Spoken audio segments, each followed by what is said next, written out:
Good morning, everybody. Welcome to the first session today, named Pillar 3, Role of Support Systems in the Establishment and Development of Social Enterprises. On this panel, we will focusing on system of support for social enterprises, including legal framework, policy documents, membership in networks, and access to education and trainings. So we will discuss about how define legal framework and incentive policy environment can boost of the development of social enterprises. Moreover, membership of the networks, including access to business advisory services and education, will be highlighted as crucial to enhance the social enterprises to be more scalable, innovative, and to have more ideas. Also, in the conclusion, this session will emphasize importance of these systems in creating favorable ecosystem. So today, my speakers are Julia Kocanovic, Foundation for Social and Economy Initiatives, Maja Taseva, Head of Sector for International Cooperation and Program Development, Agency for Promotion of the Entrepreneurship of the Republic of Macedonia, Nikola Dimkovski, Regional Center for Enterprise Support Bitola, and Elena Kalinova, the Bulgarian Center for Nonprofit Law.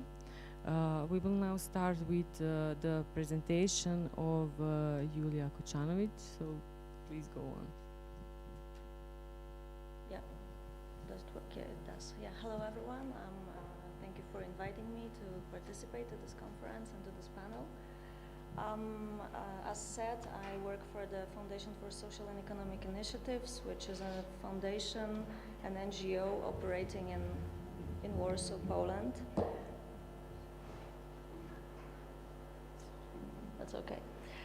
And as maybe I wanted to share with you the experience not only of my organization but also of Polish support system for social economy, which has now more than 10 years. But before I start my actual presentation, which won't be on slides, it's just speaking, I wanted to share with you one of the, let's say, aha moments that I had some years ago during one of my foreign travels. Somewhere in 2012, 2013, I was traveling to the Czech Republic to get to know their social economy sector. And back then, what I learned was that they didn't have too much of support sectors, structured support sectors. And for Poland, we already had some solutions, some tools, some cooperations with public institutions. So I asked to the social entrepreneur that I had a meeting with, so how do you operate here? And they said, well, okay, we do what we can, we operate with what we have.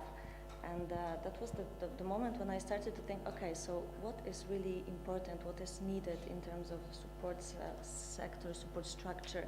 Is it really needed, and which elements are indispensable, or which elements are, well, a nice added value, right? So starting from this, I really started to, let's say, observe and see, compare how the support structures work in various countries. And well, coming back to Poland, the support structure we have is quite developed, and I'll start with some numbers to give you, let's say, a basic idea of where we are in Poland. So currently we have this official register for social enterprises, which was set up around 2 years ago, and we have 1,100 social enterprises registered over there.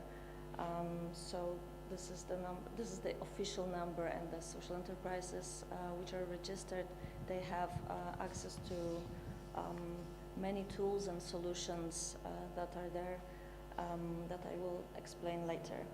then many of the social enterprises in Poland operate as NGOs, civil society organizations. As said yesterday by Professor, it's quite similar to your country here. But in 2021 we had registered 138,000 of of NGOs in Poland, and researchers said that new 5,000 register every year. So, well, just to mention that Poland is 38 million people, right? So it's to show you the numbers, right? And then researchers also assess that half of this number is actually active, so around 70,000 of NGOs are really operating and active, and many of them are social enterprises. Then in terms of social economy sector and social civil society sector in Poland, it was said that 2009, 209,000 people is working there with stable contracts, and out of which 10% is disadvantaged people. And the turnover of this sector in Poland was 40 billion zlotys in 2021. Researchers also say that social economy sector for Poland is more or less 1% of GDP, or if we look at the workforce, as also 1% of the workforce active in Poland. So this is, well, the numbers are big, but then if we look at the percentage and then the share of this sector in the market, it's 1%. But still, it's very important 1% because it activates people who need special support, usually disadvantaged people. So it's also quite important and quite needed. So in terms of what we have in Poland in the support structure, well, our latest achievement, let's say, is the law on social economy, which came only 2 years ago in 2022. But the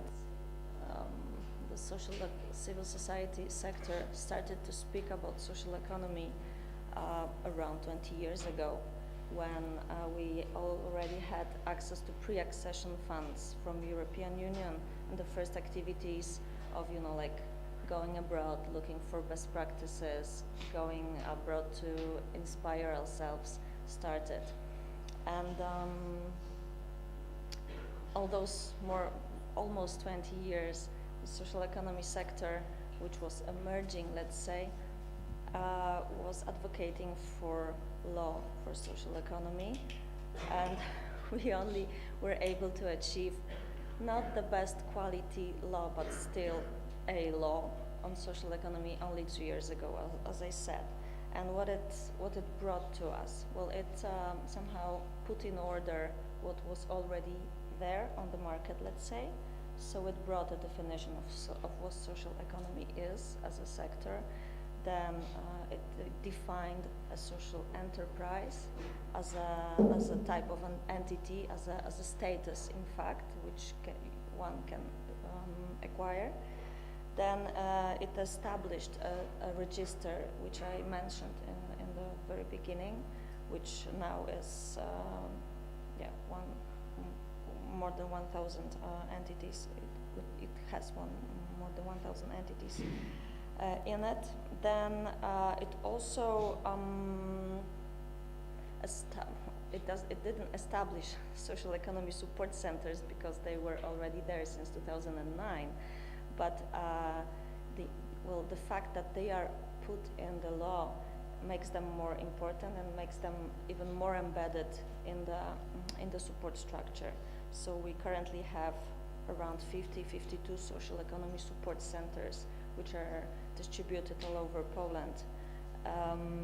They operate locally, and they don't compete with one another. So one social economy support center takes care of let's say, one or two communities, let's say, and they are totally responsible for supporting social entrepreneurship on their field, let's say.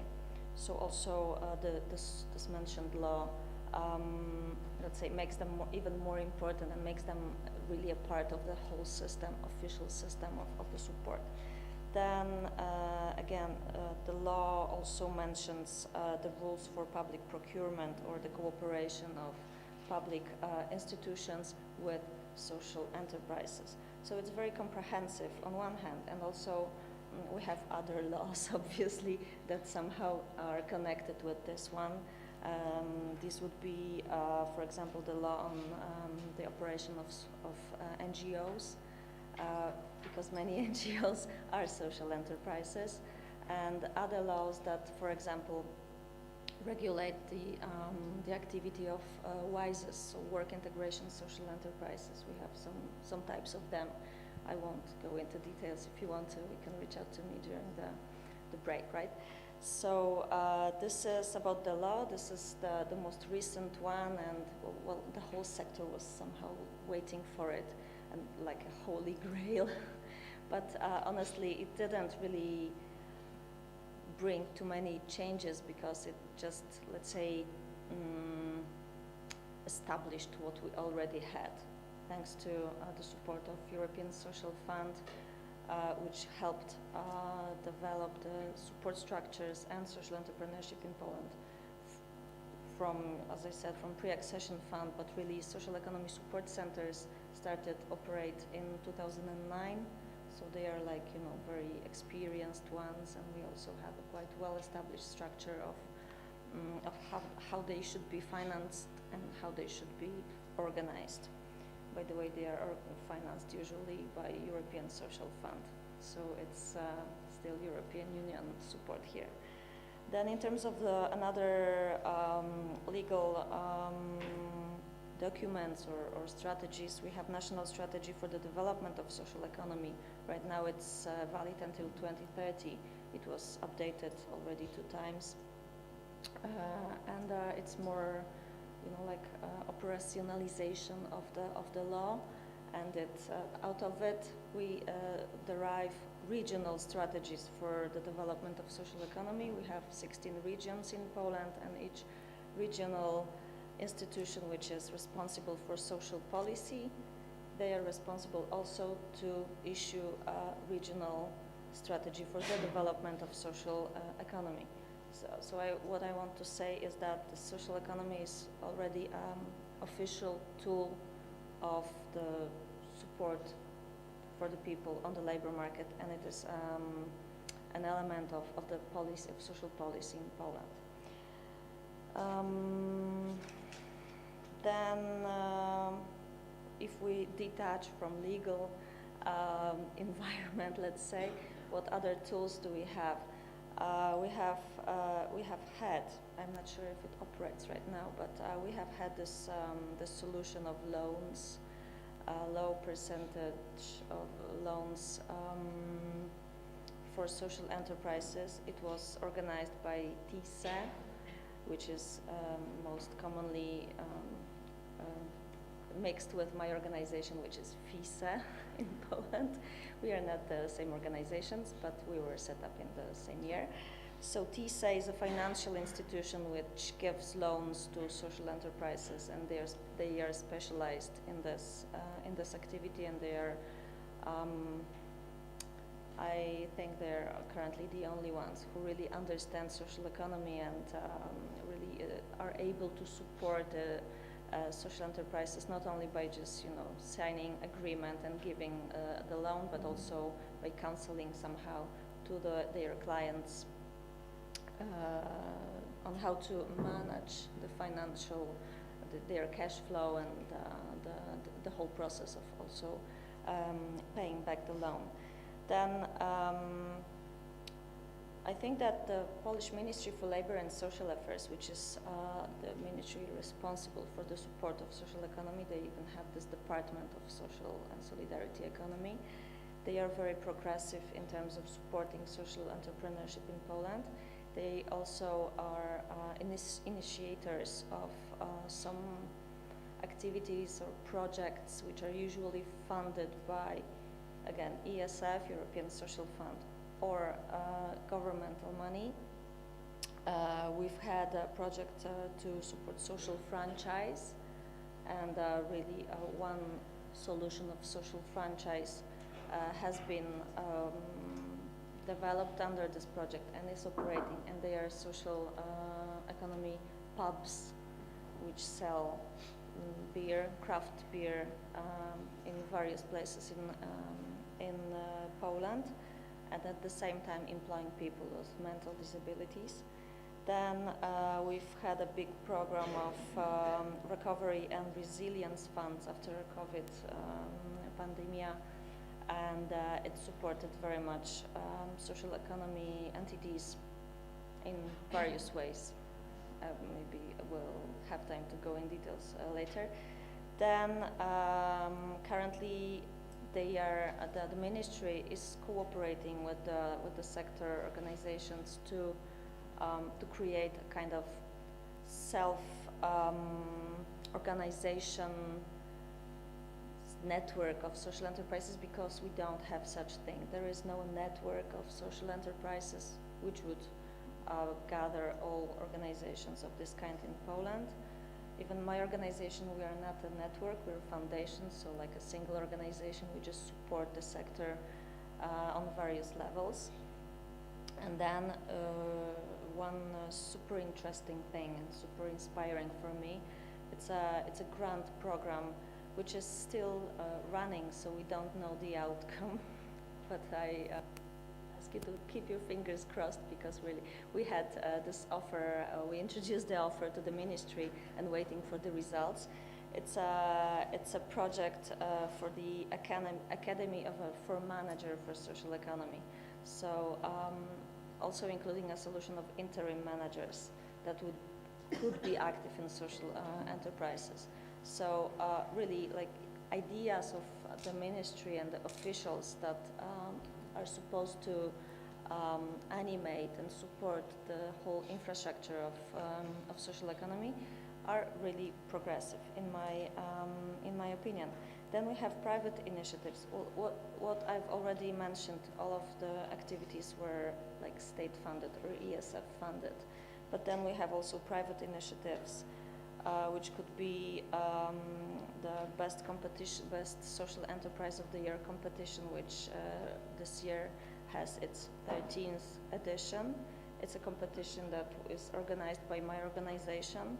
We fund it through private donors, donations. And as said, we were able to organize already 13 editions of this competition every year. We are able to give out financial awards to social enterprises, which are chosen in a, let's say, sophisticated process of assessment, and the competition is Poland-wide. So it's also a very nice, let's say, solution to promote, to show social enterprises that are there, operating somewhere in local communities, for example, which have, like good idea, and they are really great in operations. Another initiative would be, how to translate that? Well, I will say it in Polish, and maybe you will understand. It's zakup, which is purchase, and then prospołeczne, so pro-social something, purchase. Something like maybe that. like procurement? Sorry? Like procurement? No, it's not about procurement. It's a label that is given out to social enterprises. Yeah, something like that. Buy from social enterprises, and it's a label that you can apply for as a social enterprise, and it's issued regionally by regional organizations who want to organize regionally. It depends on the regions. Sometimes it's an NGO, sometimes it's a public institution who issues this label. Currently, we have 190 labels issued in 14 regions, so it doesn't cover whole Poland, but it's a nice solution, to promote the social enterprise and to show that this enterprise does something more than just operating on the market and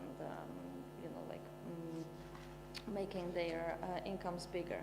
So yeah, this was the sweet part, but it's of course not that perfect, and we also have some needs, some lacks that we observe from let's say practical side, and I'd say that our biggest lacks won't be a surprise for you, I guess. So it's a lack of business connections and opportunities. So the whole system of social enterprises in Poland, they're very much embedded in the, let's say, social policies. They are tools for the activations of inactive people, of disadvantaged people, people with disabilities.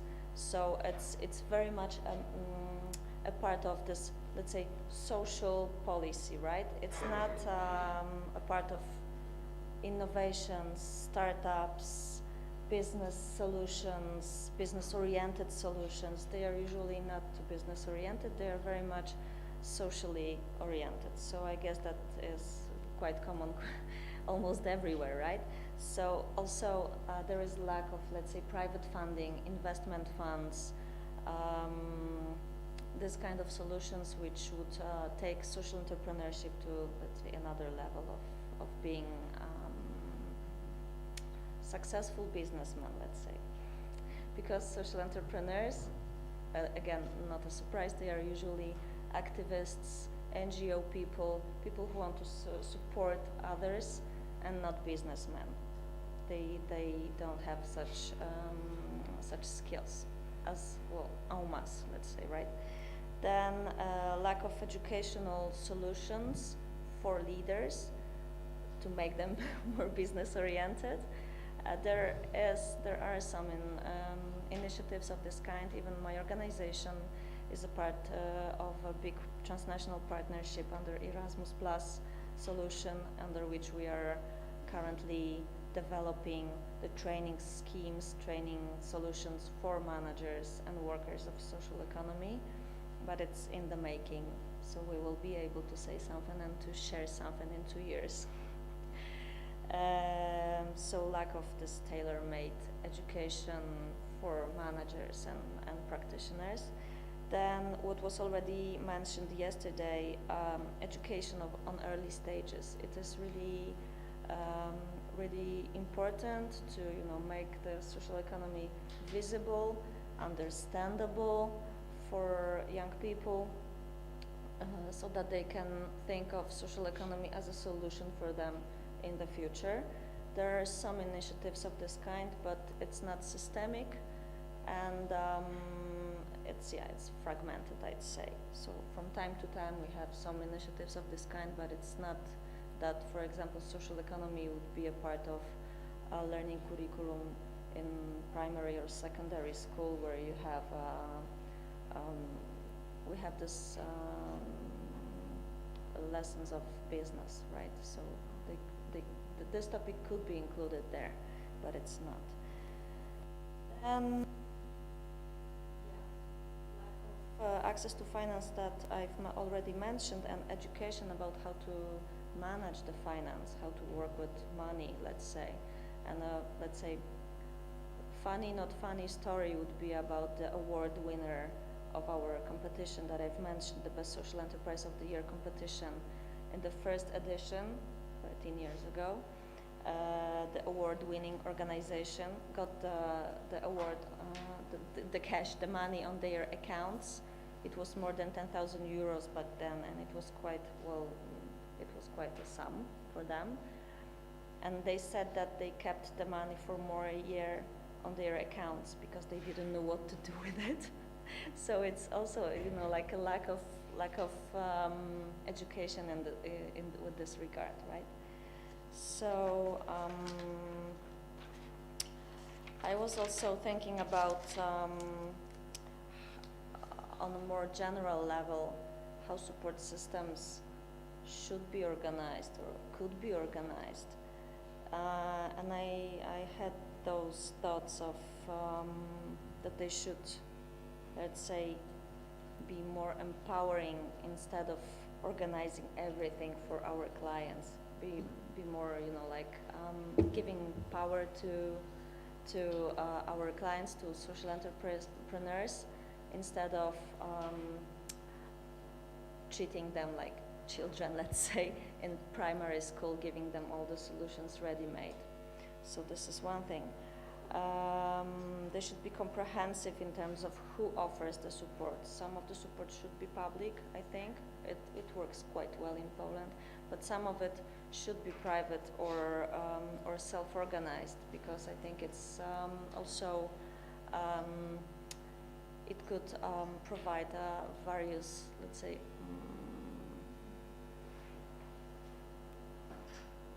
I forgot the English word now, sorry, attitudes to the support.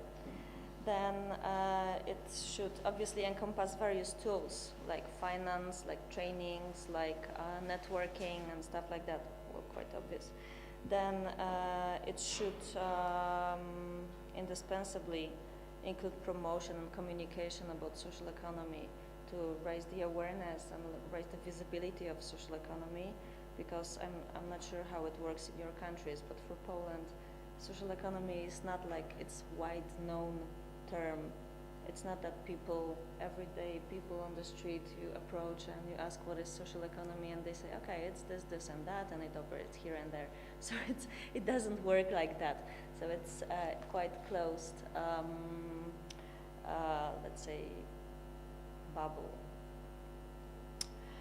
And the last thing I wanted to share about this, under this heading, would be that it should really be in line with the local context. So it's not that, okay, we have 5 solutions in Poland, so you can, just copy paste them to another country. It should be really tailor-made, and whenever you think of, even for Poland, it was, we started by copying, pasting Italian solutions, which were inspiring, but they were really not of use. And really, when we had this first law on social cooperatives, which was adopted in 2004, I guess, or something like that, 2005, it was copy-paste from Italy, and very, very soon, in 2 years, the government discovered that it isn't working. So really, a local context and let's say a panel of local active people should be involved, practitioners I meant, should be involved in thinking about how to organize the locally active support structure. Thank you. Thank you, Julia, for introducing us the Polish systems of support. I recognize some similarities in Serbian systems, like there is a law, but implementation lacks. But we will talk about that later. Now I will give the word to Elena to present us systems of support in Bulgaria. Thank you. Can I have my presentation?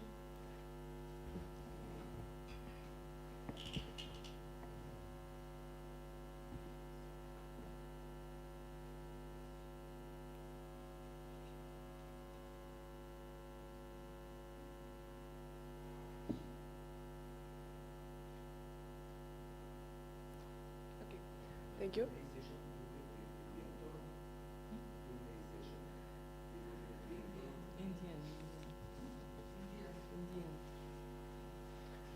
Okay, hello everyone again. As was understood, my name is Elena Kalinova, and I am the finance director of the Bulgarian Center for Not-for-Profit Law. Next slide. Who are we? We were established 20 plus years ago, and the idea of the foundation is to support the civil society in Bulgaria within all the questions that arise from their work. Of course, our main topic is the legislation, the development of legislation in Bulgaria that concerns all aspects of the work of the NGOs, but we do not limit ourselves only to the legislation, because laws without any applications are useless to anyone. So we developed a lot of training, mentorship and support programs in different areas. We do them both online and offline, and We have training courses in fundraising. We even try to have professionals from abroad each year that give us a wider perspective on fundraising, because fundraising is very limited in Bulgaria for NGOs.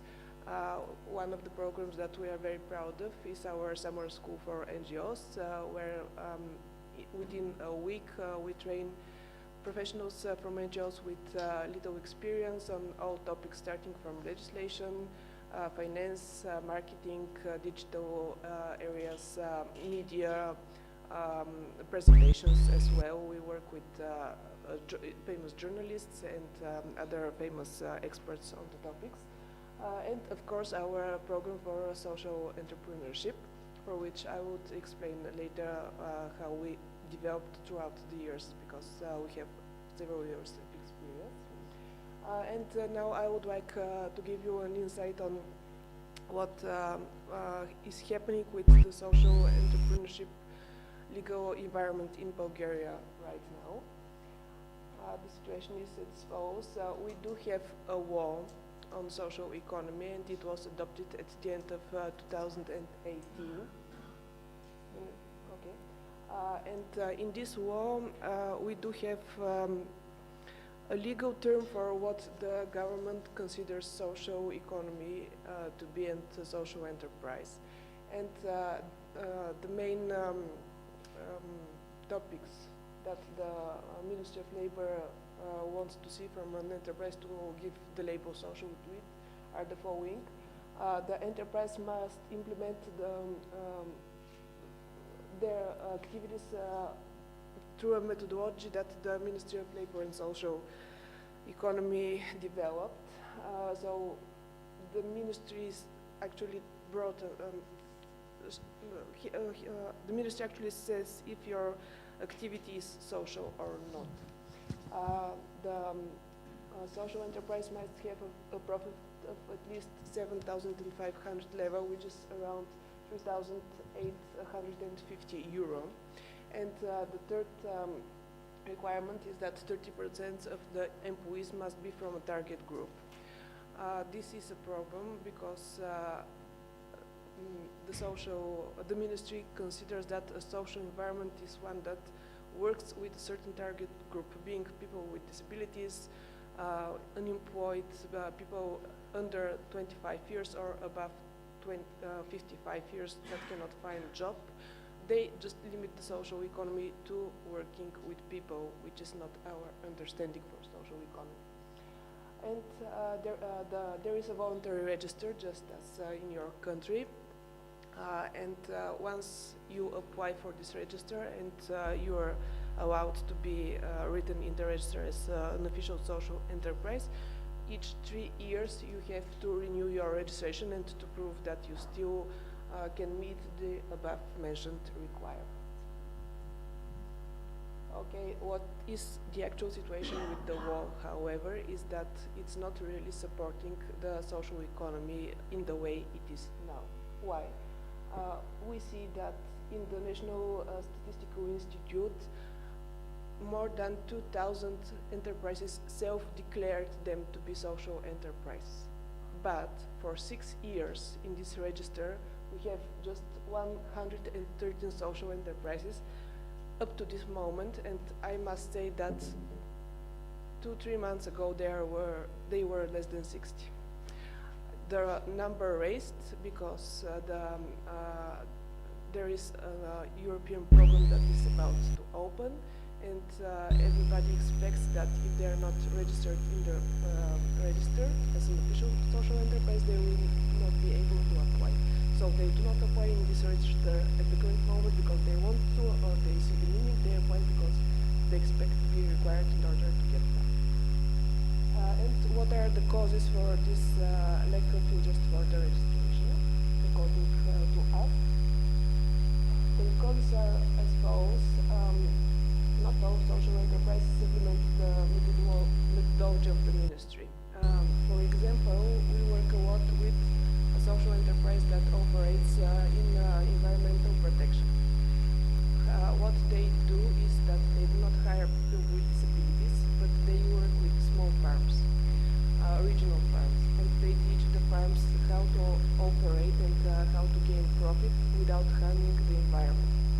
we also work closely with enterprise that produces salt from the Atanasevsko Ozero near the sea.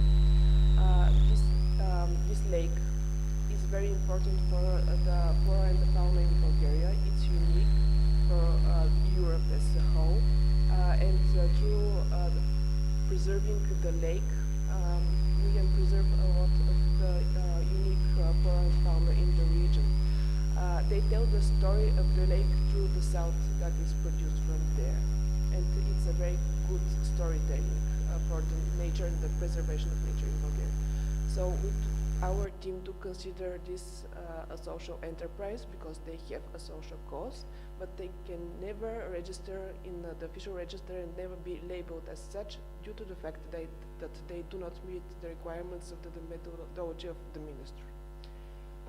Second, the social enterprises rarely have profit. I hear this from the other speakers throughout the panels before, and it's the same in Bulgaria. We consider a social enterprise to be successful if they reach the break-even point, but usually they don't even do that. They're usually funded by donations, by governmental funding, by corporate sponsorship, and so on. So profit is very difficult to be reached. Still, the ministry requires a social enterprise to have a profit in order to be called a social enterprise. And the third reason why the registration is not working is that large NGOs usually have social enterprise as part of their activity within the NGO itself. However, large NGOs also work with social services where they hire social specialists that do not work in the social enterprise. These are different teams. One team is working in the social enterprise and the other one is working in the social service. Usually people working within the social service are much more than the people working in the social enterprise, plus all NGOs have administration, like finance teams, accountants, office managers, and so on. So if large NGOs want to open a social enterprise, they could not reach the requirement of 30% of the employees of the social enterprise, of the 30% of all the employees to be in the social enterprise or to be from the target group. And in order to register as a social enterprise, what they can do is to establish another legal entity, like a company, which capital is owned by the foundation or the association, so that they can limit this 30% to be taken only from the employees in this different entity, which is a burden for the administration. This is a different accounting, different manager of the social enterprises, different salaries that not always can be funded by governmental funds because they are usually meant to go to the foundation, not to the the small NGOs, on the contrary, they do not hire employees on labor contracts usually. So they do not have any employees, and if they want to register as a social enterprise, they must hire somebody on very limited hours a day, for example, 1 or 2 hours, just to show to the ministry that they have some kind of labor contract. For example, another social enterprise that we work with operates in a region that is famous with their traditional craft. They make a special kind of lace that is very popular among Bulgaria as one of our national heritage. Currently, this lace is produced only by elderly women because they keep the tradition. And what this enterprise is doing, they are located in a city that is a tourist point. They have a cultural center there. They sell this kind of lace and other products from the region there, but the employees that work in this cultural center are not a target group. They are not disabled, they are not underage, they are not unemployed. They are just workers that sell the goods. And all the goods are produced by these elderly women who do not want to have labor contracts because they receive pension from the state. So again, this is a fine example of a social enterprise with a social cause and the social impact on this region, because they actually produce work for the people from the region that cannot reach the requirements of the law and will never be registered. One reason that I did not list it, but I remembered listening to you, is that the social enterprises themselves do not recognize the registration as a benefit to them. I often hear they want us to register and they want us to give them some data, but they do not support us at all. What they receive is a logo, a sign that they can put on their goods that these are goods from officially registered social enterprises, and I noticed that they barely use it. They just skip it. It's not very popular among the public, and they don't see the benefit from this logo. So actually, what they say is that they do not feel the support of this register as in your country, because you said that the social enterprises in your country actually receive a lot from being officially registered. It's not the case with us. Okay, other problems that are not faced by the legislation is that this kind of insufficient visibility of the social enterprises. As I said, we have 2,000 self-declared social enterprises, but less than 1% of them are actually known to the public.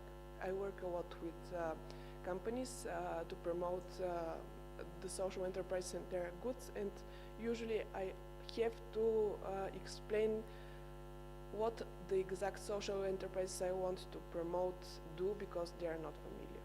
Usually outside companies know like 4 or 5 of the social enterprises that I work with. So the public gets to know what the social enterprise is, but not at the pace that we would like to. No, can you please?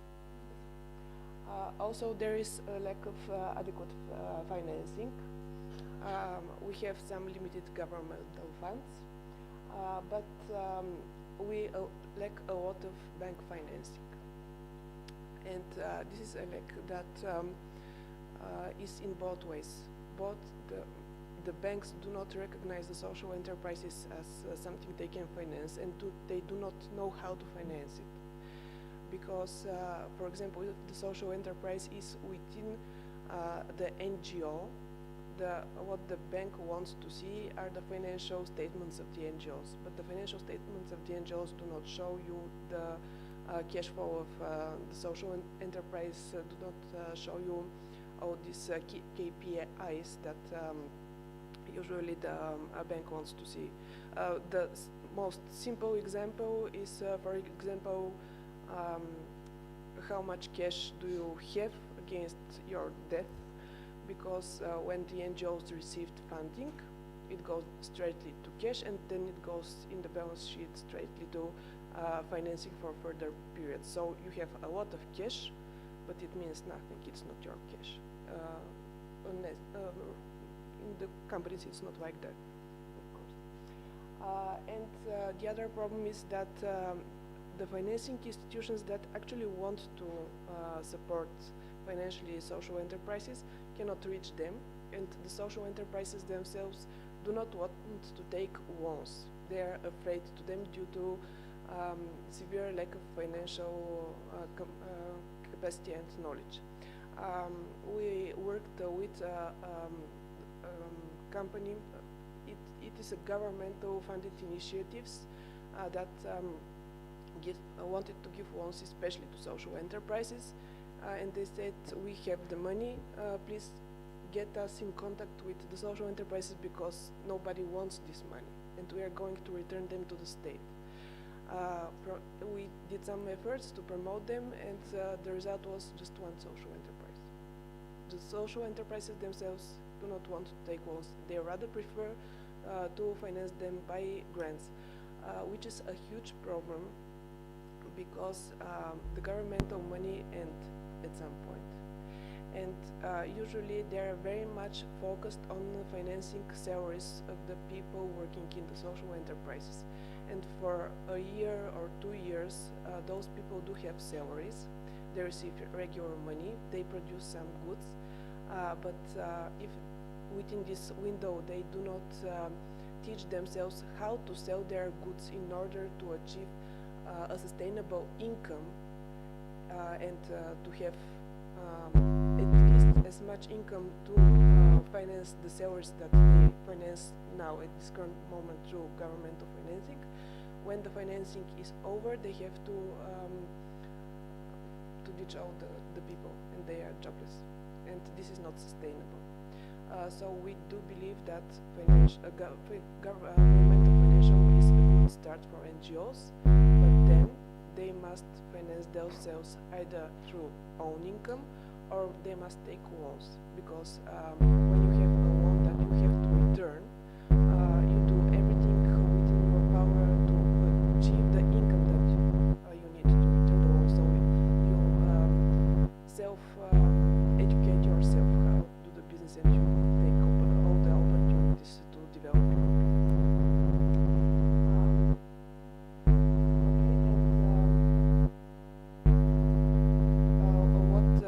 The final point that I would like to speak is that the ministry does not support small enterprises to reach this criteria. Up to now, 6 years after the law was adopted, we had no kind of support from the government for a social enterprise to be established, apart from several fundings, and to grow. Just now, they are starting to open the so-called focus points, but they opened last year, and still it's not clear what they are going to do. At least me personally, I cannot understand what these all focus points are doing for this year, apart from existing. So the social enterprises do not meet don't meet any education, don't get visibility from these focus points. We'll see, maybe in the future something will happen, but it didn't up to now. So now I would like to move to what we, the Bulgarian Center for Non-for-Profit Law, is doing in order to fill the gaps that we have and for which I spoke up to now. First of all, I would like to say that we are split it in 2 teams. The first team is working on the support part in all the aspects as we understand it, and the second team, which is strictly legal professionals, they are working on the legal part, and they advocate. Being the financial manager, I'm not part of the legal team, of course. I will just outline what they do with my last slide, but I can speak about the support system that we created throughout the years. We understand the support in those points that I listed. First, we think that visibility is very important, so we do a lot of visibility campaigns, mainly in the social media, because they are very, very important now. And what is the problem for the very small social enterprises that are in the country, not in the big cities, is that they do not have a market and nobody knows them. So they do need a visibility, because online shopping in Bulgaria is very popular, and they can get clients from all over Bulgaria, even from abroad, but someone needs to understand them to about them. So we do a lot of visibility. Second, we do a lot of practical-based educational activities. We have a whole training system about this. Professionals from the business, professionals that we work with for a lot of years, and that we know that they understand both that this is business and this is social, not just people that say you must do business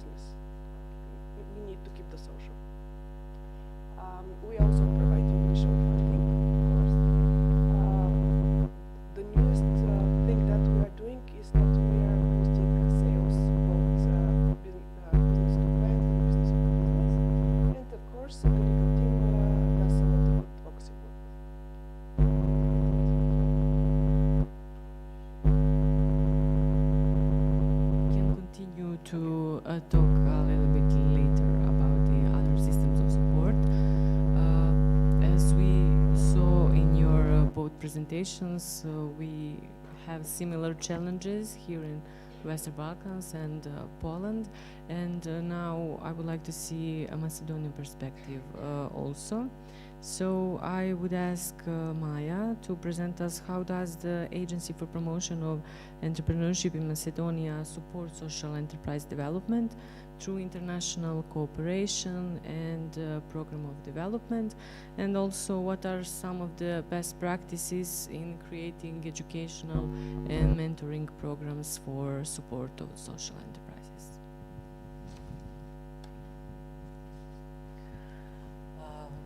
Hello to everybody.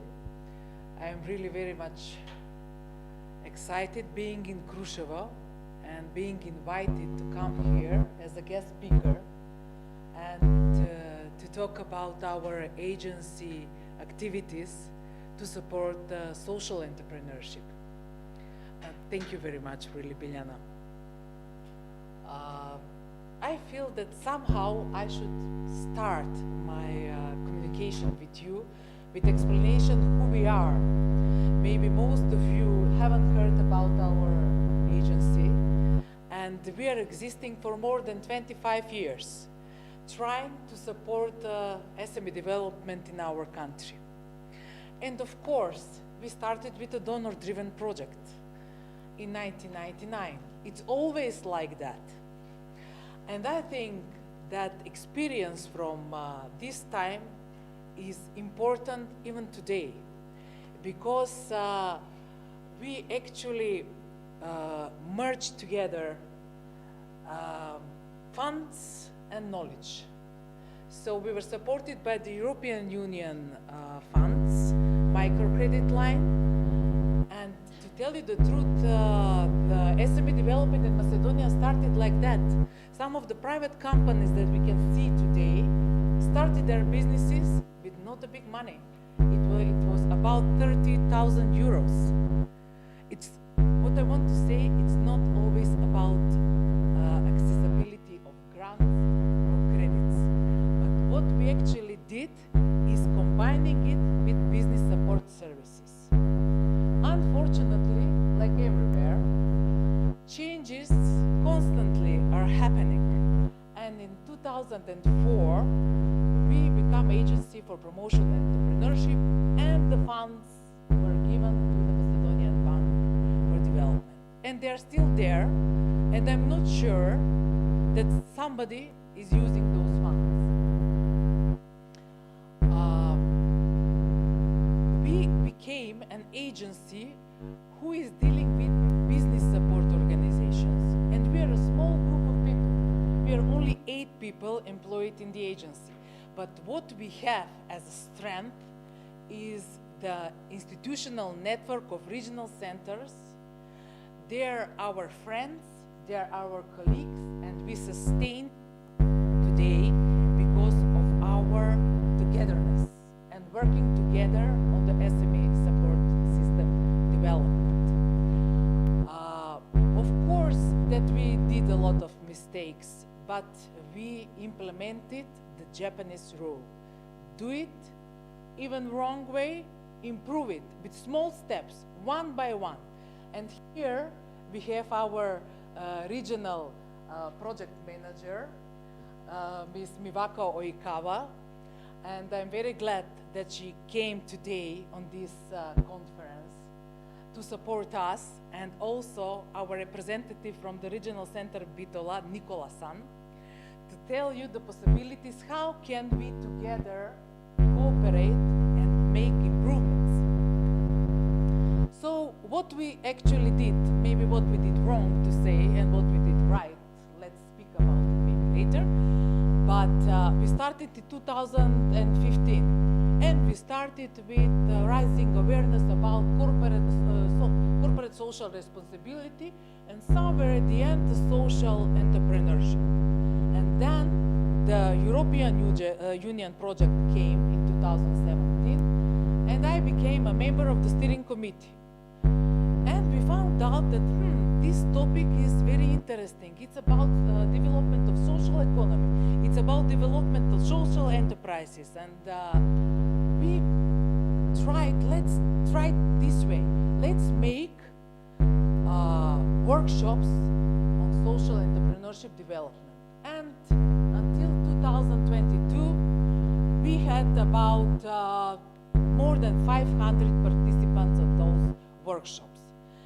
The main focus, when we did it the best, was in 2021 and 22, when we spread the workshops not only in our program activity that were derived, that were focused on social entrepreneurship, but started this topic to be communicated with young people from the secondary schools. We went in the secondary schools. We started this topic to be more recognizable by working with professors that are lecturing entrepreneurship. And the intention was somehow to open up the door for social enterprises support through our services. We open up the doors for some of our regional centers, and they become contact points for social entrepreneurship. 3 of them were active in the period when the EU project was supporting it. Nicolas San will provide maybe that insight. And we found out we actually wanted to become the resource center, but the strategy changed, the game changed, and the Fund for Innovation came up with funds.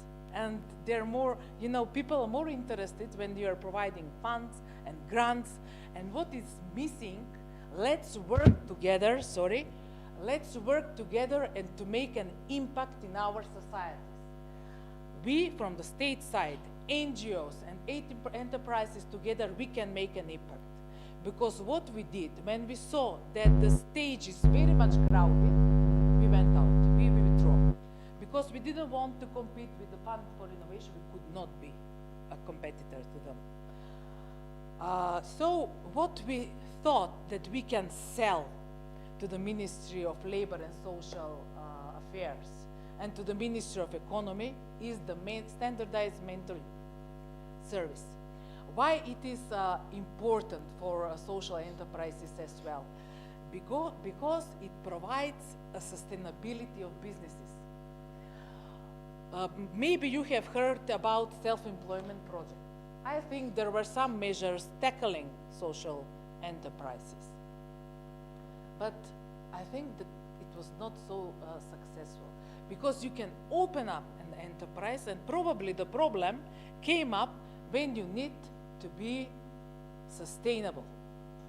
Our standardized mentoring service provides sustainable and continuous support. It is a system that is about working together. Social entrepreneurship is about working together. What we can do for social enterprises? Through this system of standardized mentoring services, we can be your partner. Our mentors, Nicolas San, is your partner in developing your business. It is a standardized procedure.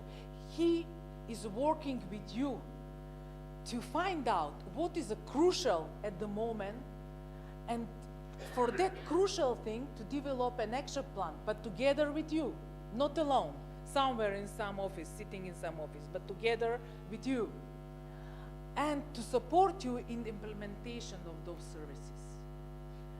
On the other side, because we don't have funds, we don't have grants, we provide information what the donor-driven community has and what the state has.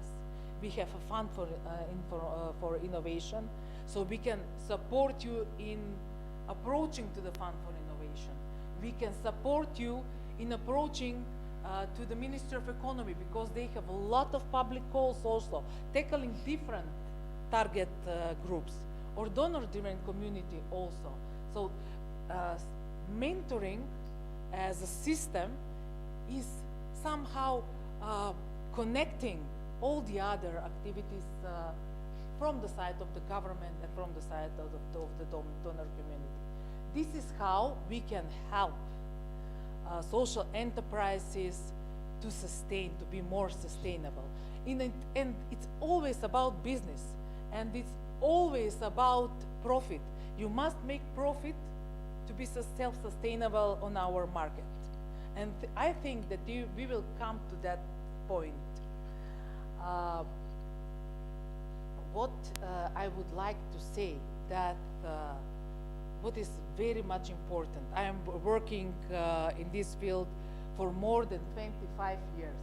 Let's make systems, supporting systems. So if you ask me what we should do to support social entrepreneurship, let's start with young children. Let social entrepreneurship be part of the formal education. Let's talk about this topic much more in the secondary school with the students. Then raise it up on a bigger level. Let's talk with the state, how the state can support Agency for Promotion of Entrepreneurship, Fund for Innovation, donors.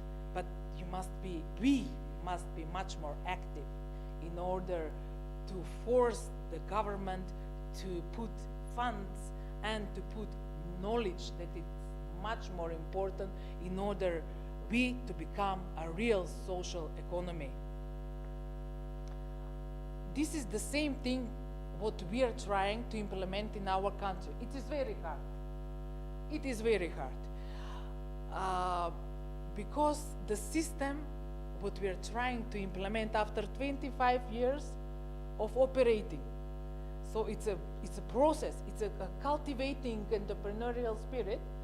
So what we did, we started with self-employment, then we upgraded with standardized mentoring services, then we have a voucher scheme of subsidized services, and it's not something that is new, it's something that existed in Spain, then in Slovenia, and then we adopted here. Mentoring services existed in Japan for is existing activity in Japan for more than 80 years. In our region, the state agency are adopting it and implementing. We are adjusting to our circumstances. What we lack in order our system to be complete, and in order to tackle also social enterprises here, is the strawberry above the cream. And that is through the screening process that we work together with the company. Find out not only what is crucial, but what is going to be crucial in the future, and find people, experts who can help you in this field, and if necessary, funds available. So we are fighting for the strawberry at the moment. This idea was sold to the government, but unfortunately, it was funded through IPA project. It was not given to us, but we hope that somebody in the government will listen, and then the project that is run in Western Macedonia will be overtaken here in our agency in order to provide sustainability. We have a long list of references, a long reference list of working with EU projects and with EU programs. And what is not good from our experience, we did not introduce these projects in our programs. That is what we made in a wrong way. So the know-how, the knowledge was just for the project purposes. This time we learned. So with the support of Japan and our partners in the region, always together, we put this program into our annual program of activities. Governmental institutions must work like that, and we provided a budget each year more and more. We started with 10,000 euros. Today we have 60,000 euros. Not big money, but improvement has been made. And we have clients from your target group. For example, the last one was the company that was established by the Red Cross in Macedonia. In Macedonian language, kopče. You're probably, yes, button, in English. And also, we had clients, for example, maybe you will know, there is a Daljan hotel in Ohrid, also working with deaf people. Then we had a social enterprise from recycling business. So they're approaching also enterprises that have social impact working with elderly people. So what I would like to say at the end, that we can do better together. And we can offer our services to you if needed. And I think that maybe it's about time to start and to cooperate. I think that I have tackled both of the questions, yeah? And what I want just to say, let's regulate this, do not complicate this, and start working. Thank you. Thank you very much for sharing these inspiring practices, how we should work together, both public and civil sector, through the mentorship programs, support and cooperation. Now we can hear another perspective. I will ask Nicola if you could share some examples of how regional centers for social support have provided advisory services that effectively benefit social enterprises, and which of these services are the most beneficial for development of social enterprises. To all, I think I should go next to the mic. Good day and thank you for the invitation. When Maya called me and Biljana asked me if I could join this conference, I gladly accepted. Maybe I will give an overview from another point of view. As Maya mentioned, I'm coming from the Regional Enterprise Support Center in Bitola. It's part of the network of the Agency of Promotion of Entrepreneurship in our country.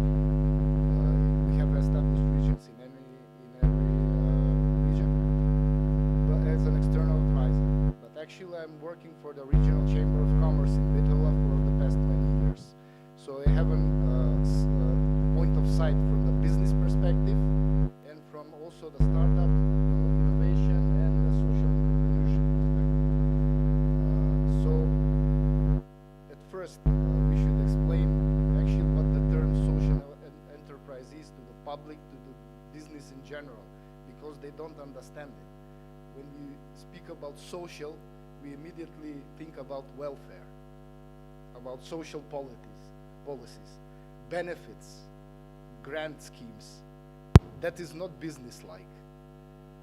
Comparing enterprises and NGOs, sometimes, okay, an enterprise can have a mission and a vision, but usually it's connected to generating profit. This is their primary motivation. But they can also have a mission and a vision. A social enterprise has a mission and a vision. An NGO has a mission and a vision, what to do in social surroundings, but they lack the experience and the knowledge of entrepreneurship, of sustainability, as you said. So it's, you mentioned in Poland, I will get to how the Regional Enterprise Support Center actually became a support center for social enterprises. But as you said, in Poland, you still have the problem, it's a bubble. It shouldn't be a bubble, it should be a part of an ecosystem, a network of the whole, everybody in the system, business alike, government, NGOs, everybody. So it's a social thing in a general sense, not a bubble. The Regional Enterprise Support Center actually became a social enterprise support center 3 years ago, I think, to a second project implemented with Barca from Polish experience. And the primary goal of this second part of the project, the first part was establishing some kind of social enterprise practices in our country. But the second part was actually establishing the BSOs, the social enterprise business support organizations, and its network within the country. And it succeeded in this. We are part of this network. We've been operating since in that manner, but as of '99, we are a regional enterprise support center for self-employment programs, for mentoring services, as Maya said, and the voucher scheme, and all kinds of programs that benefit the SME support system. So we combine these two through our expertise knowledge. We have a big database of external experts from business sectors, but also from NGO sector and marketing. And I think this is primarily in a small scheme what we do with the Regional Enterprise Support Center. Actually, we will systemize the support. We combine what we have for everybody. We don't differ a normal enterprise, that should be say, from a social enterprise. When the normal enterprise starts, you know, the success rate of a startup is like 90% for the first year or the first 2 years. Usually 90% fall. So it's the same for the social enterprise. What should the social enterprise people starting up a social enterprise learn? It's the same to be competitive on a market. It's not the matter if you generate profit or just break even. Everybody breaks even in the start. They don't generate profit the first 2 years. So this is also a social category. If a person wants to be self-employed, he's also finding a solution for himself, but also society, because he's not going to be on welfare tomorrow from the government. So this is also a social impact. So I think in general we should clarify the term. What is a social enterprise? What is a social responsibility?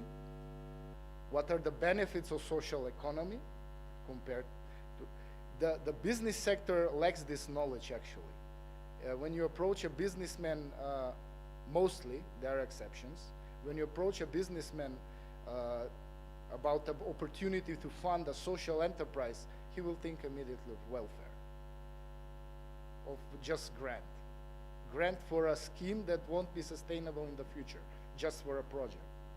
So it's this misconception, as you said, when you go in the street, it's this misconception when you go on the street and you say what is social, it's immediately, yeah, you go in the Ministry of Labor and you apply and you get social benefits. That's social enterprise. No, that's not. Yeah, it shouldn't. That's why we need this systematic approach. Regarding the system, we have been trying to, through the project, trying to push a law on social economy here. I think it passed all the phases in the government. It's now in the assembly for adopting, but it's still not adopted. But I don't think, by my, I'm gonna go through now like mentoring expert. Maybe my Japanese training has influenced me to go in the core of the solution, to find the solution.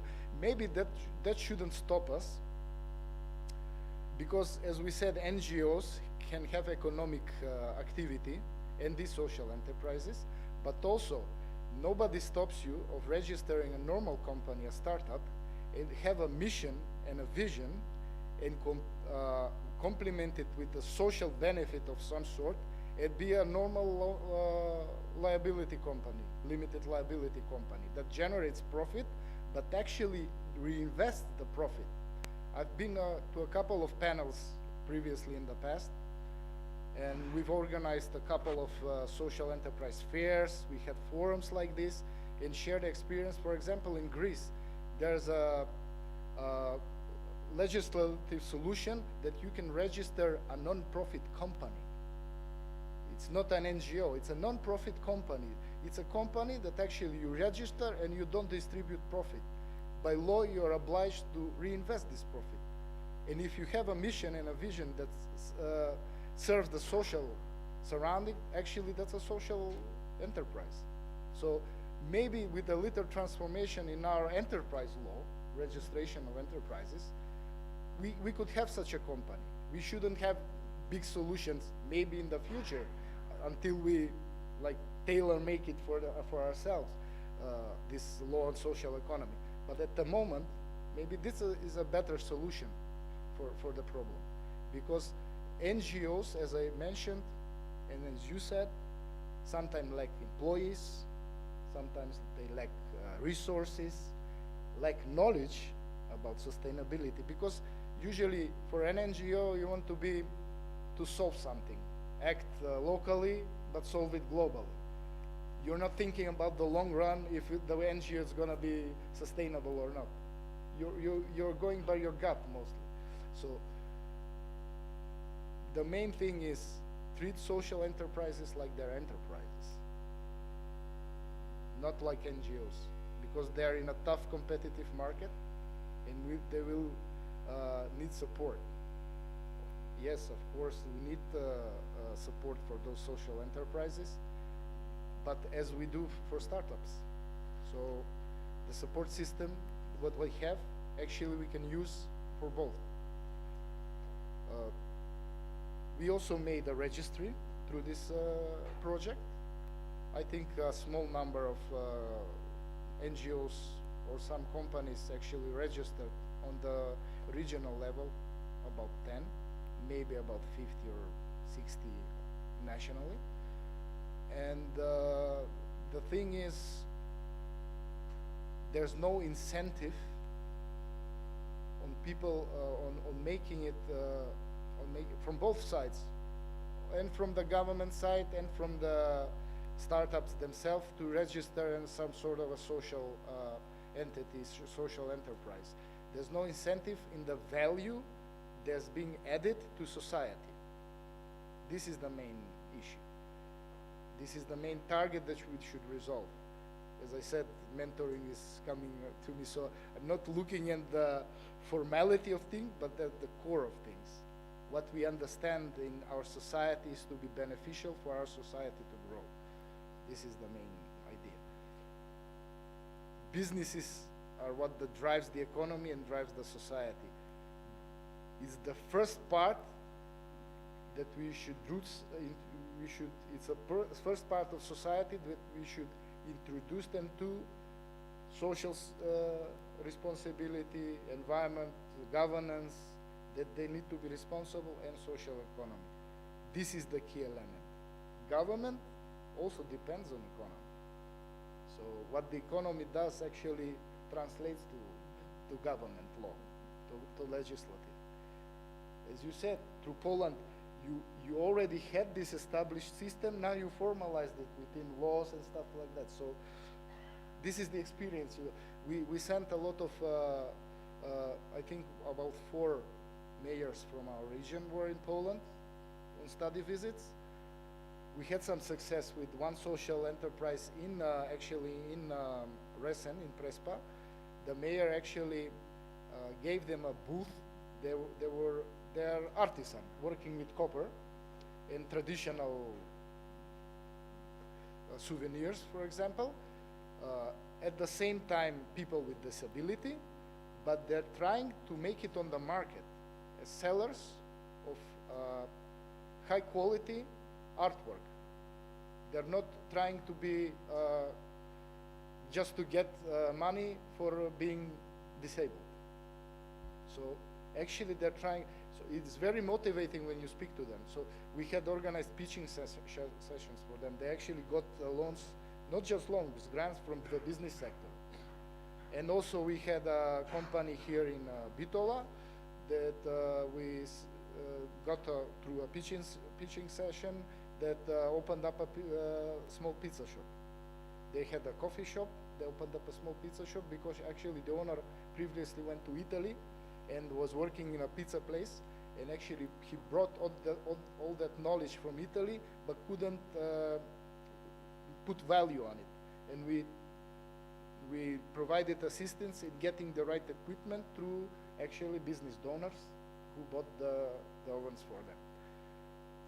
It's not just sharing information, it's also providing assistance. If we could provide funds, if we could have the necessary capacity and means. We who wouldn't? When you meet a person that's motivated,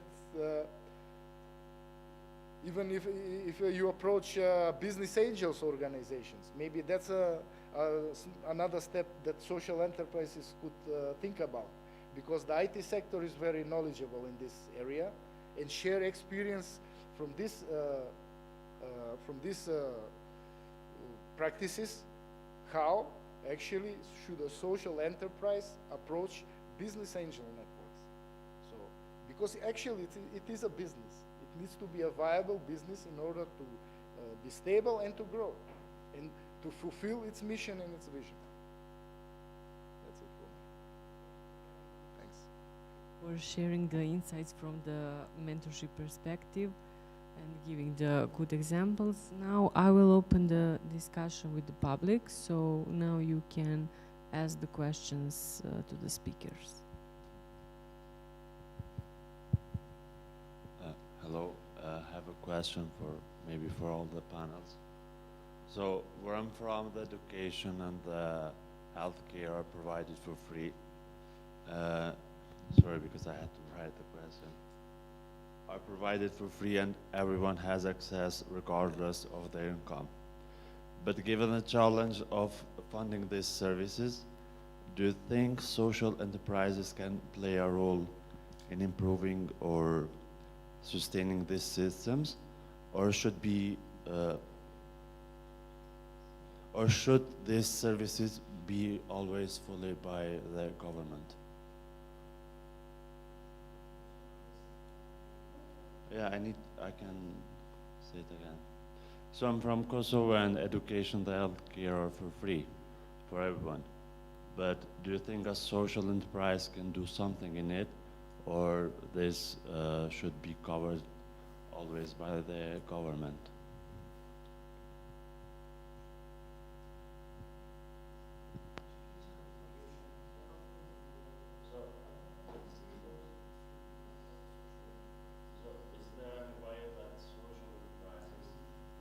Provide to make this access for free, or should be just fully covered by the government? Because we know that in the other states, our education and university education and healthcare are with paying. So is there a way that you can make this for free for everyone?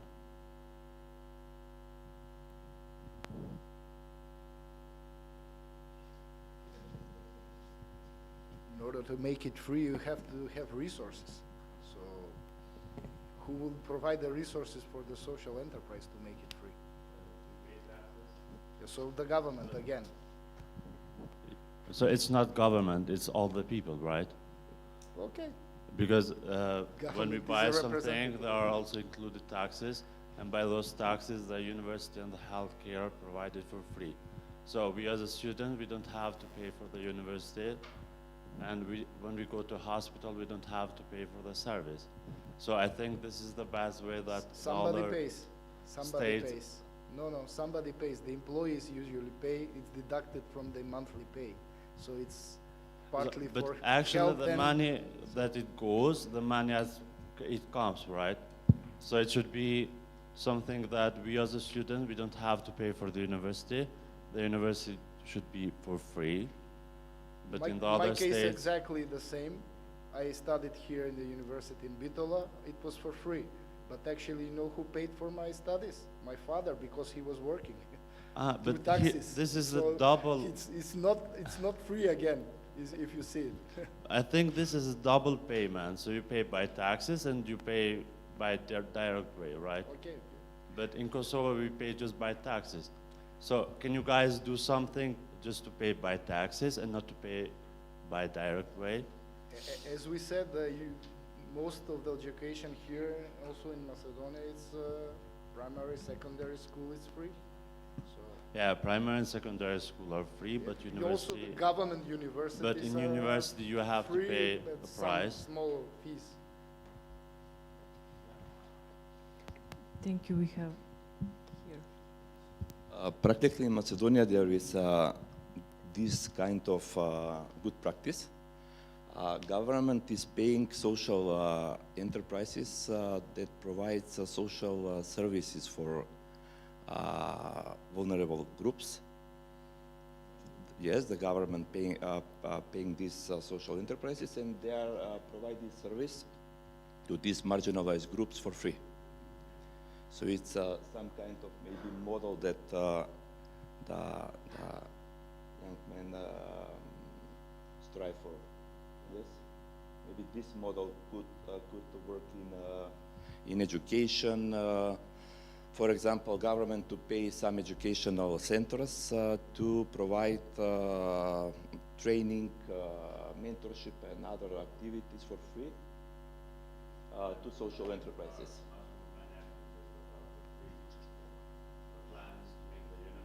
We not trainings and events, because we know they are funded by many embassies. So there has to be a choice that student doesn't have to pay for university. The university should be fully covered by the government, or Yes, social yes, enterprises or activists has to do something to now we are speaking cover the this. same, that if government is paying some service, it can be provided from governmental institutions, state, they are not governmental, but state institutions like state universities, state hospitals, or maybe social enterprises that can get money and do it for free. It's like Just to add to private state partnership. Just to add to the conversation, which is the biggest social enterprise here, for example, from where we are, the country. That's the biggest social enterprise. Actually, the same business logic applies to market, applies to countries. Also, countries have to think about this mentality, have an added value within its system in order to have free education, free added value to society. So it's not separated like we think government or the government gives us. It's not the government. We are the whole country. This is the whole. This is the main idea. So it's not a separate thing. It's an organism. So Question for the three countries, social enterprise ecosystems. How inspiring is for social enterprises to self-declare social enterprises that were mentioned in the Bulgarian context to register in social enterprise register to become officially social enterprises with label and everything. When the legal for social enterprises in most of the countries is very rigid. Especially when it comes to distribution of profit. Most of social enterprises work as for profit, but not dividend enterprises. That means that they can earn money, they can make profit, but they can distribute to the owners. So there are, for example, as I know in Polish law, 100% of the profit cannot be distributed to the owners. I was in the working group for the Macedonian law, and we have some kind of argue about how much to be the limit. So as a professor at Faculty of Economics, I strive for 20 to 30% to be the limit of distribution, to 20 to 30% to be reinvested in the company, and other part of the profit to be part of distribution to the owners. How can we attract private companies, small business companies to register as social enterprises if we limit the owners who invest money to take part of the profit? This is the main question. And the second sub-question is how is it possible in all these ecosystems with so few enterprises, social enterprises, to inspire other social enterprises to become social enterprises when government doesn't provide specific policies and measures to initially support social enterprises.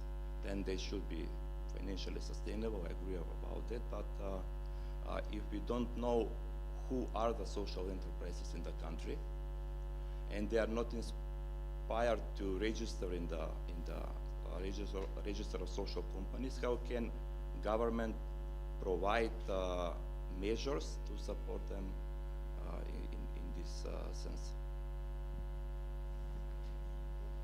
The situation is that a definition-wise problem, because if we look at the definition of a social enterprise in the register I've mentioned, we have 1,100 entities of this kind registered currently, and those registered are there because through being in the register they have access to additional funds, solutions, support structures and stuff of this kind, right? But then if we look at the whole social economy ecosystem in Poland, the number would grow to 100,000 entities, which we call social economy entities, to differentiate them from social enterprises. So usually social economy entities, they are also enterprises or semi-enterprises, because usually they are NGOs that also run business activity, not through spin-off like you mentioned in your presentation, but they are just foundations, associations that also have business activity, and they have incomes from the market. So in terms of incentives, how to attract social economy entities to become social enterprises, well, this is the access to services and funds and all the support structure that I've mentioned. What lacks there is tax incentives, which is a holy grail, I guess, for social economy, and not only in Poland. We don't have any tax incentives for being social enterprise in Poland, so the incentives are somewhere else, meaning access to grant solutions for start, or grant solutions to set up a new workplace in already existing enterprise.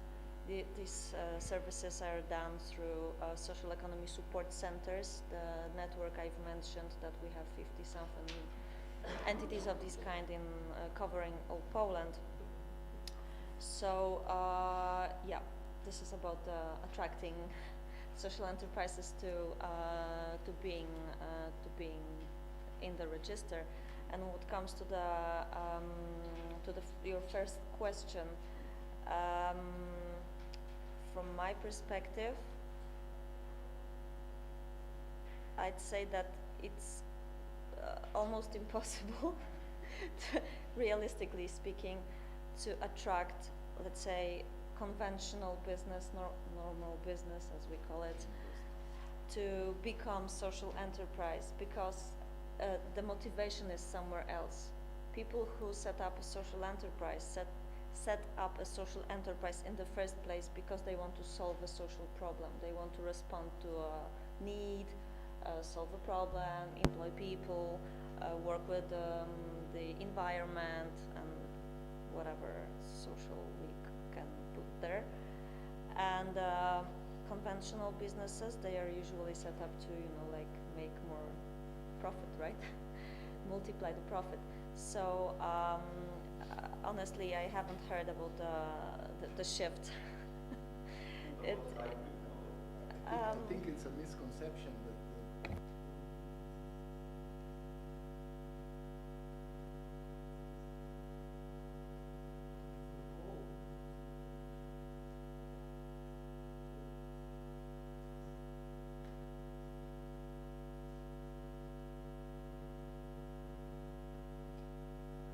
would like to answer the second question about the motivation. Now, what is peculiar about the Bulgarian Center for Not-for-Profit Law is that we work for the civil society, not for companies as a whole. So we actually work only with social enterprises that are established by NGOs. They can be companies, but they must be owned by an NGO. And in all of our educational programs, we always have sessions about profit-making economic activities.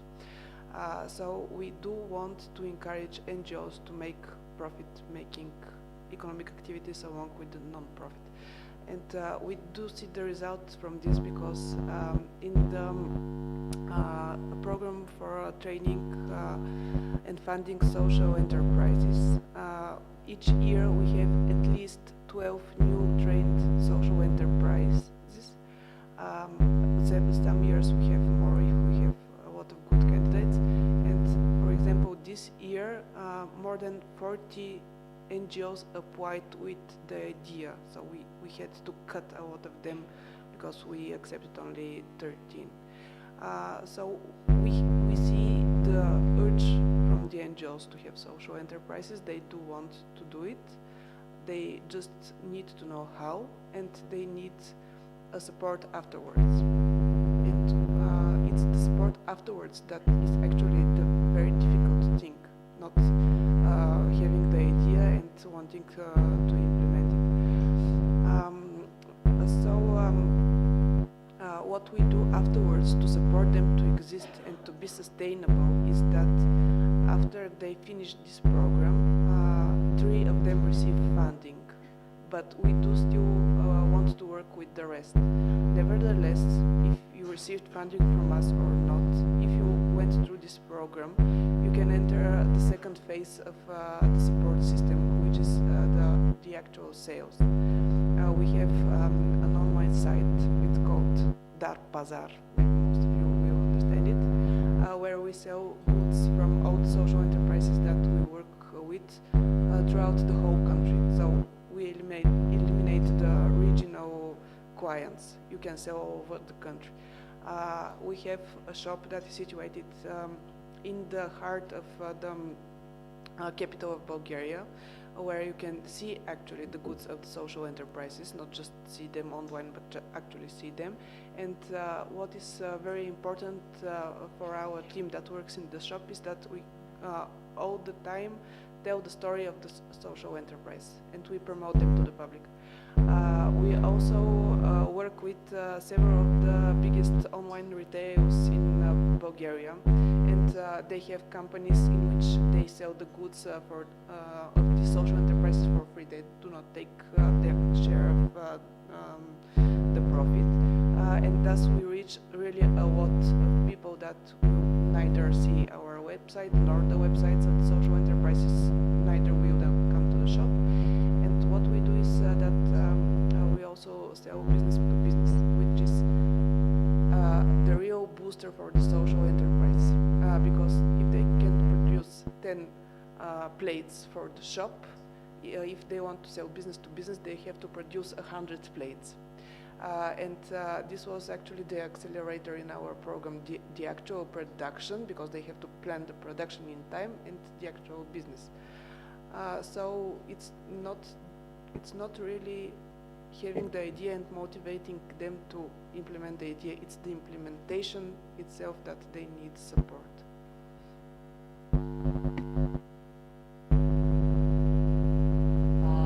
I think that if the law is adopted, the government will start to think what to do. And they will be forced, we will be forced to take measures and to provide funds. So one way of one solution is let's adopt the law. Yes, it's about our maybe mentality, as you said. In the meanwhile, for example, our agency cannot support NGOs. To support you with the standardized mentoring service, you must be an enterprise. It's in our law. That's how that's the purpose of our establishment. But what we did and what we could do in future is raise awareness among different target groups about the possibilities of establishing social enterprise. That is where NGOs, that is how can I say, the mutual point we can meet in the meanwhile. Why we withdraw? We withdraw from this story because there were too many workshops, too many trainings, and that's because we didn't know where to target our activities. If we come together and make a program that makes sense, that is in our strategies also to be supported. For example, now you probably don't know. Now the Ministry of Economy is preparing SME strategy 2025-2030. I am really interested whether they will contact NGO sector, but why to wait somebody to contact you? Contact them. And that's how the social entrepreneurship will be written in the strategies.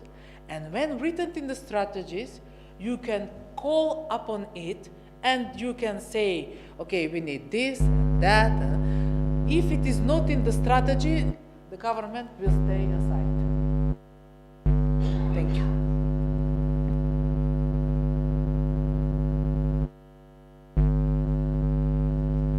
To add one thing, it's a cross-discipline thing. So actually what Maya said, contact the Ministry of Economy. Because we usually, again, what we think of the term social is, okay, the Ministry of Social Affairs. It's their job. No, actually it's a cross-ministry thing. So it's a system again, it's a system. We should approach it as a system, a solution on a system base.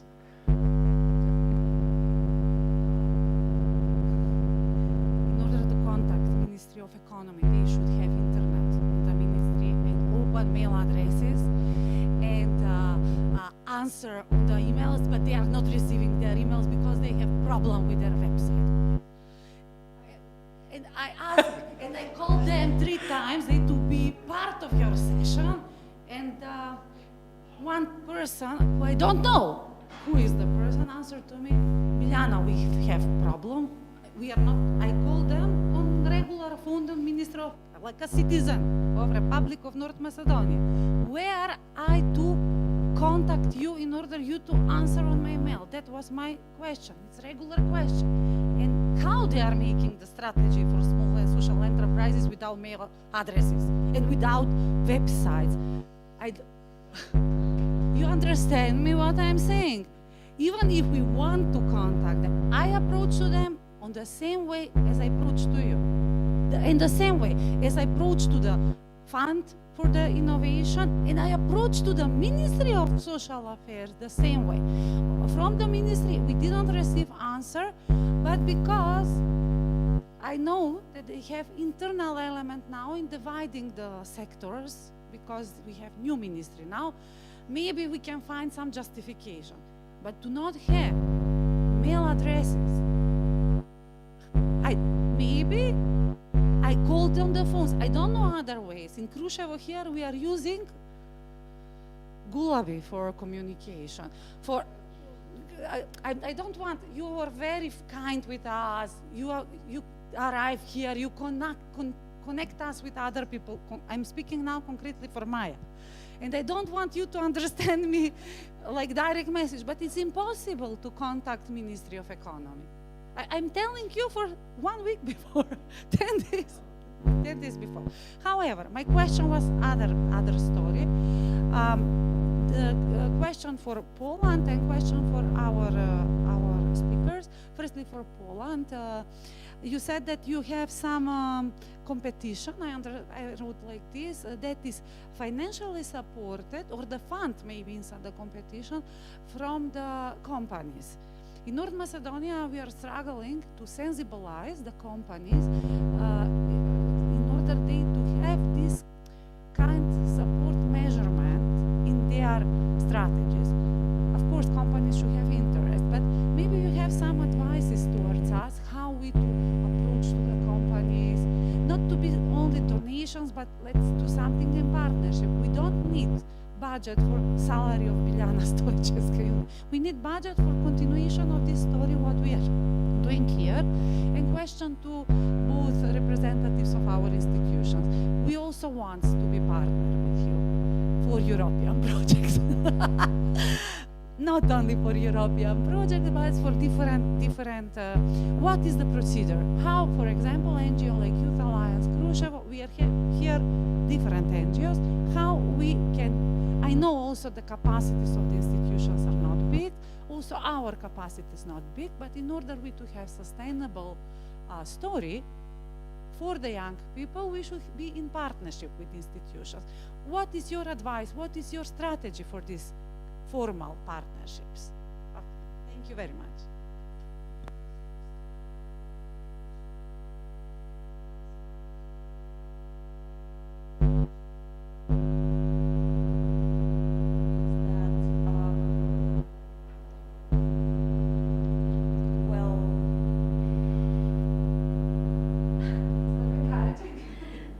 I don't know how to explain that well. We have had partners that are there with us, that have been there with us for many, many years. So it's a relationship, I'd say. The companies that support the competition are the companies that at the same time understand social economy and they have their social values also. So to speak on more general level, I'd say that while looking for a business partner, one have to first see if the company even understands social values, have their social ESG strategy, for example, or somehow addresses, touches the topics that you are also interested in. So this is the first thing, quite obvious from my point of view. But you know, it's like if you approach just a regular company, and there is no one who understands what is NGO, what is social activity, what is that you want to do, it would be most probably quite difficult to convince them to support activity of your NGO, right? So for us, it's well, it's also a difficult matter to translate what social economy is, because it is not common knowledge. But the partners who are there with us are most usual, for example, entities that somehow are connected to social economy. For example, a mutual insurance company, which in some countries is would be also considered as a social economy entity, or the financial institution, the TISE I've mentioned, who also gives out loans to social enterprises. So our partners in this competition are the companies who already understand the idea of social economy.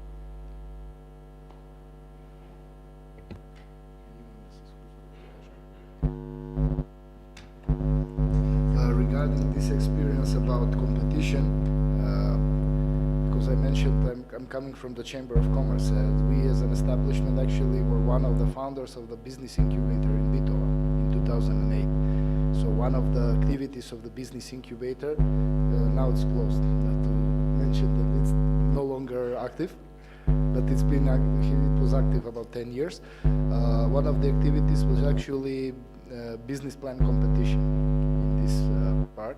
So when you look at a point that as a society in transition, and when you set up a system for helping startups, actually is very close to the system of support for social enterprises in approach.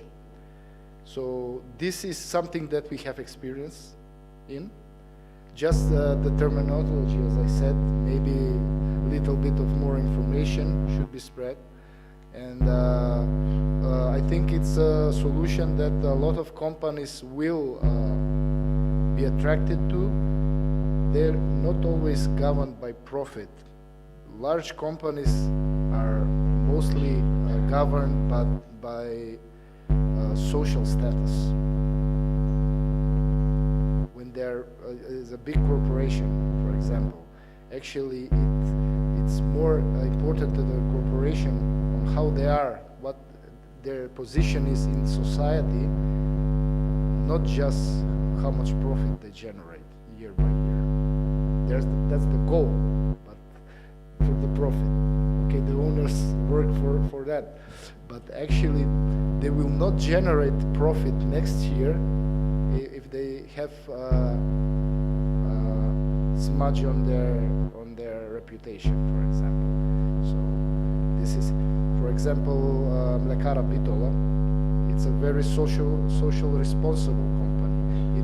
It's always included in a lot of NGO activities, health food benefits, protecting the environment. Now the green transition is very important within this region. So I think there's an opportunity, but the way you approach companies should be handled carefully. Like you said, let's cooperate on a project together. That's a no-no. That's how it's actually a saying, okay, can we use your money to fund our project? So the way is what the company gains as visibility, how it's established in society. This is what big companies want to be known by. They will generate profit anyway, but they find another idea to do it. Sometimes outside of the country, it's not always in, because they're not constrained by our system. We are in a system with local entities, small entities.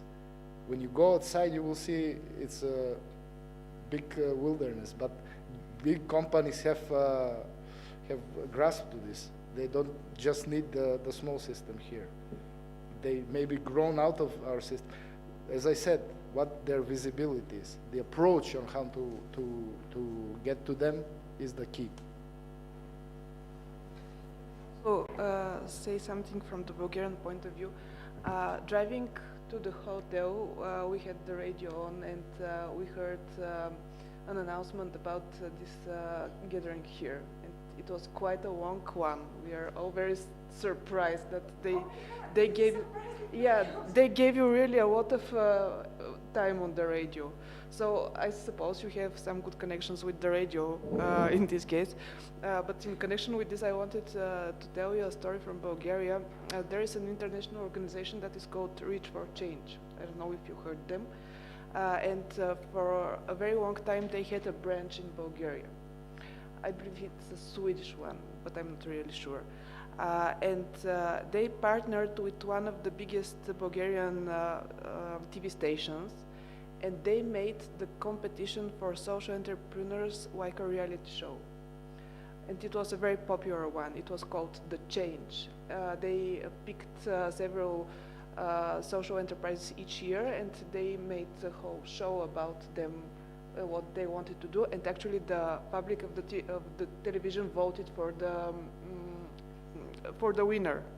And then the winner got some financing that I believe was part from the mother foundation, part from business in Bulgaria, like banks.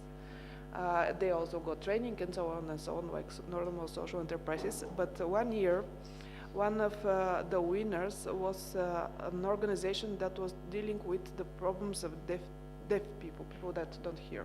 And their business idea was to develop a software for tablets for businesses.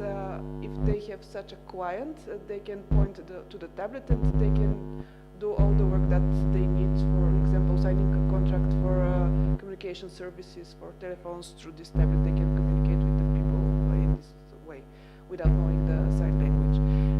And one person that had a child with this kind of disability saw this TV show because it was really popular and people watched it. And on the next day, he contacted the director of the company, and he donated them their yearly budget because he was also the owner of a very profitable company. So I do agree, visibility is the key. And also, now in Bulgaria, all big companies are obliged by the law to have the so-called ESG. This is environmental and social governance. I'm not sure if this is because we are in the European Union, but anyways, yeah, it's catching here. I suppose it will be a global term, but they are obliged by the law to have to take action for environment and social activities. So when we approach companies, we usually approach them on this basis, and they use the budget that they already have set aside for such activities. So it is getting really easier to reach the companies, but still visibility is the key.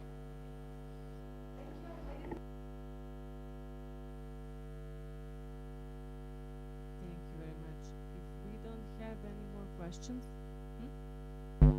Shortly. okay, sorry. Very shortly, because I'm a representative from the government. And we are an intermediary organization, and nobody likes us. From the above or from the bottom. We are kicked from everywhere. So I know that you do not refer to me directly. I know that the Ministry of Economy is the Ministry of Economy and Labor. And please do not expect to say anything wrong, because the budget, our budget, comes through the Ministry of Economy. But what I can say here, it's all about networking. Yes, you called us, and I was thinking about Nicola. Maybe he can also add value to this conference, and also Mivako-san. Maybe someone is interested what Japan is doing, you know, about the topic of social enterprises, also to be here and to be asked. And we are a supporting system, all three of us. So how to approach at the moment the Ministry of Economy? Perseverance. maybe not. They still have the problem with they still have the problem with internet.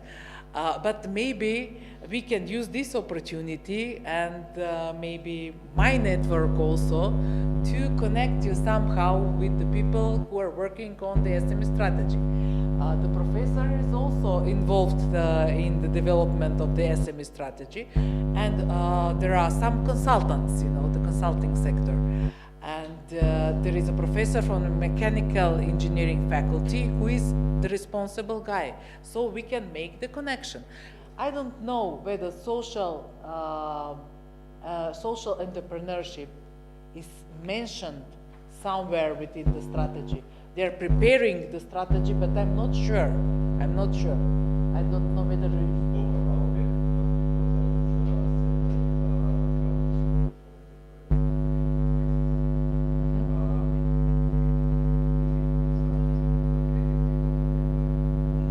yes. Can be integrated social strategy into the strategy for SMEs. Yes. The point is to social enterprises to get a base from the whole strategies, because they are at the same time, according to our intentions in our country, as we find some touching points with Nicola.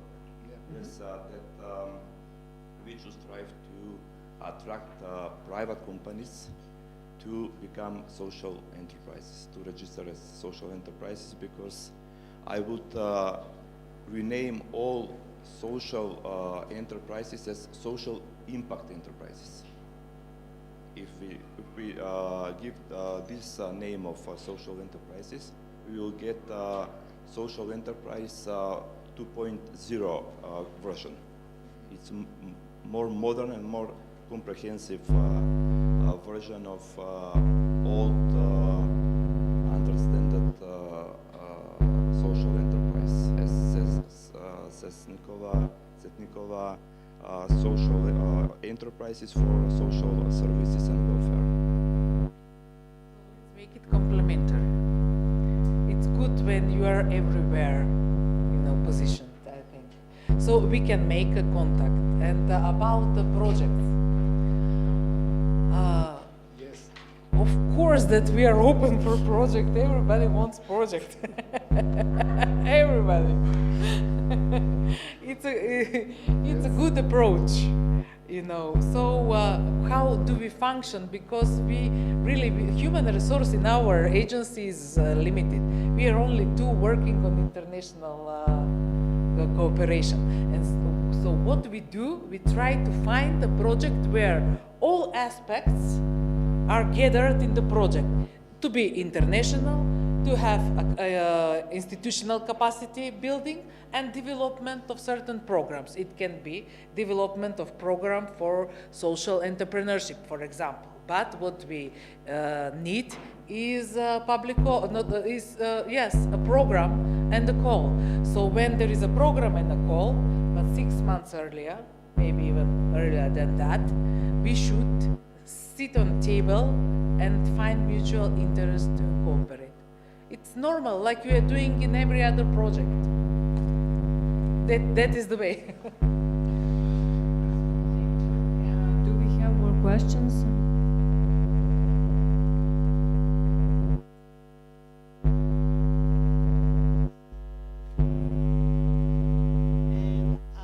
I see that, if I understood correctly, that this name, social entrepreneurship, is a big question and big problem.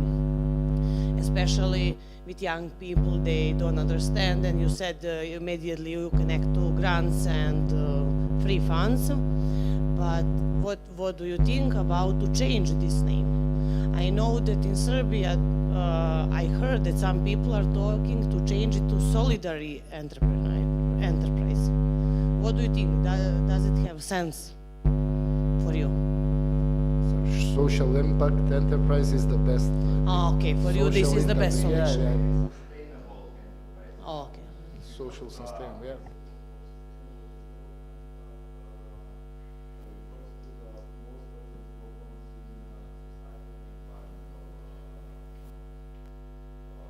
Area. So, sustainable companies or social impact companies? Solidary Enterprise is not. Solidary is more, I would say, social economy approach that it's a way that in Poland is accepted, and maybe in Bulgaria is approach. Poland, solidarity is strongly connected with the political movement that was set up in 1980 and was responsible for the political and economical shift in 1989, 1990. So solidarity has other, let's say, connections, and it wouldn't be a good idea. Also because solidarity leads us more to social welfare, social, and not social innovations and sustainability. And there are no such ideas currently. Even the department at the Ministry for Labor and Social Affairs has withdrawn from solidarity from their name. So they are social economy department, not social and solidarity economy department currently.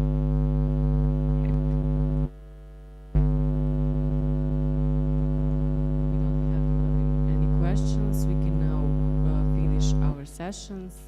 Thank you to all speakers for inspiring discussions. And now I will invite you on a coffee break. The next session will start at 1:45.